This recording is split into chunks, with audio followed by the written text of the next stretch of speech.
Right. ఇక ఫైనల్గా ఈ డ్రాగన్ కంట్రీ చైనా కుట్రలు వల్ల భారత్ అమెరికా ఈ రెండు దేశాలకి కూడా నష్టమే కాబట్టి భారత్ అమెరికాలు చైనా విషయంలో ఏకమయ్యే అవకాశం ఉందా? ట్రంప్ అండ్ మోడీ వీళ్ళిద్దరూ కూడా ఏదైనా సీక్రెట్ డీల్ చేసుకునే అవకాశం కనిపిస్తుంది? ఎస్ అండి. ఇప్పుడు మనం అందరం ఒకటి అనుకుంటున్నామంట, యునైటెడ్ స్టేట్స్ ఆఫ్ అమెరికా అధ్యక్షుడు డొనాల్డ్ ట్రంప్ భారత్కి వ్యతిరేకంగా ఉన్నాడు, అదేవిధంగా మోడీ డొనాల్డ్ ట్రంప్ అంటే అసలు గిట్టడం లేదు, ఎట్టి పరిస్థితుల్లో వీళ్ళకి మీద ఇద్దరి మధ్యలో అగ్గి ఇది పచ్చగడ్డేసిన బొగ్గుమనే స్థాయిలో ఉంది అని అందరూ అనుకుంటున్నారు. కానీ ఇది ఒక్కటి గుర్తుపెట్టుకోవాలి, మోడీకి ట్రంప్ ఎంత కోపం ఉన్నా, ట్రంప్ కూడా మోడీ అంటే ఎంత కోపం ఉన్నా వాళ్ళు ఒక దేశాలకి ప్రతినిధులు.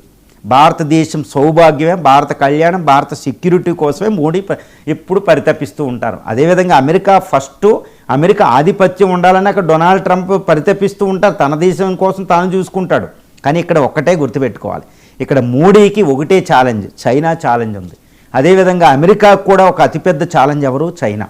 గుర్తుపెట్టుకోవాలి, ఈరోజు కూడా అమెరికా మనకి శత్రువు అయినా ఏదో ట్రంప్ టారిఫ్లు పోతే లేకపోతే ట్రంప్ మారితే మనకి ఏముండదు, అమెరికా మనకి ఎప్పుడు చైనా అంత డేంజర్ కాదు.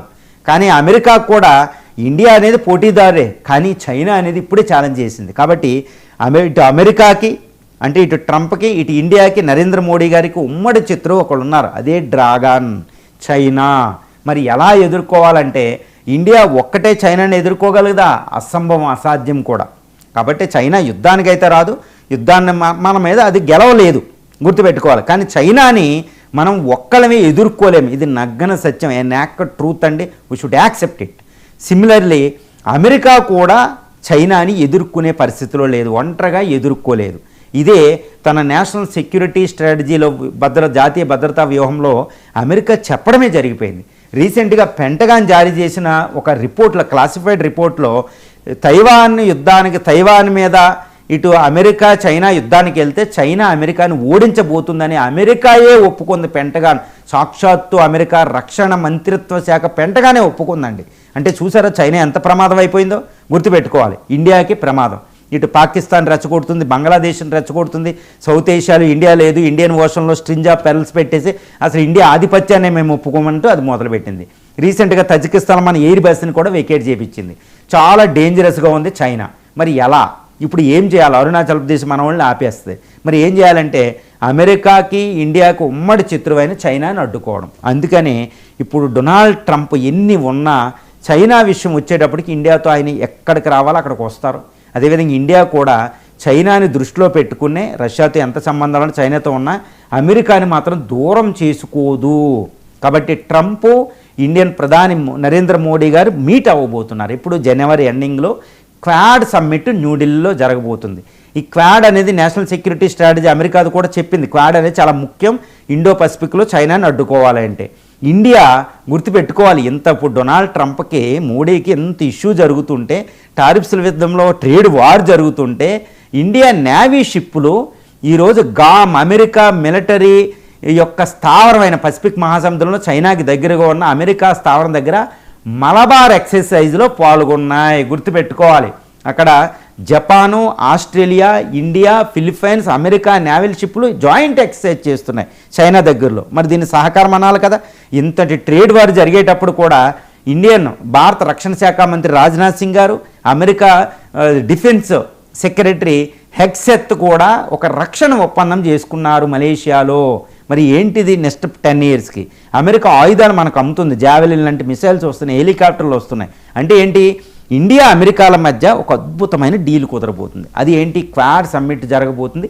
అక్కడ ఒక సీక్రెట్ డీలు. ఇప్పుడు అమెరికా కూడా అక్కడ పుతిన్తో శాంతి ఒప్పందం చేసుకుని ఉక్రెయిన్ మీద నాటోలోంచి బయటకు వచ్చి నాటోలో శక్తిని అంతటనే ఆ శక్తి అంతా తీసుకొచ్చి ఇండో పసిఫిక్లో చైనాకి ఎగ్నెస్ట్గా డిప్లాయ్ చేయబోతుంది. మరి ఇండియాకి ఇది చాలా శుభవార్త.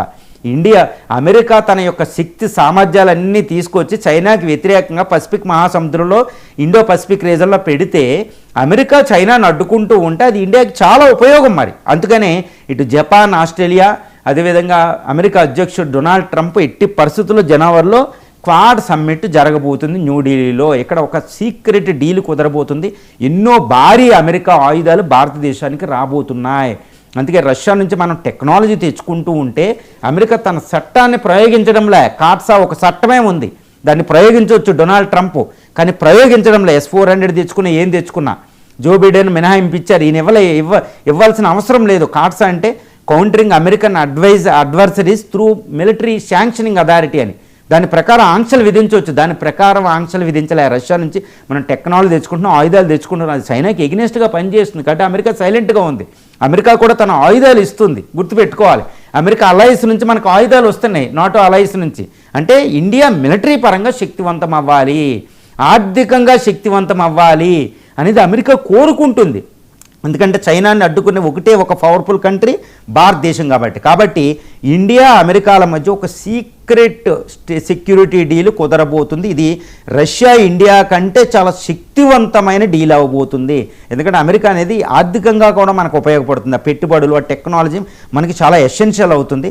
అమెరికా తన పవర్ను కోల్పోయినా నెక్స్ట్ పవర్కి మనకు వెసులుబాటు ఇస్తుంది, గుర్తుపెట్టుకోవాలి. ఎందుకంటే America is the super power.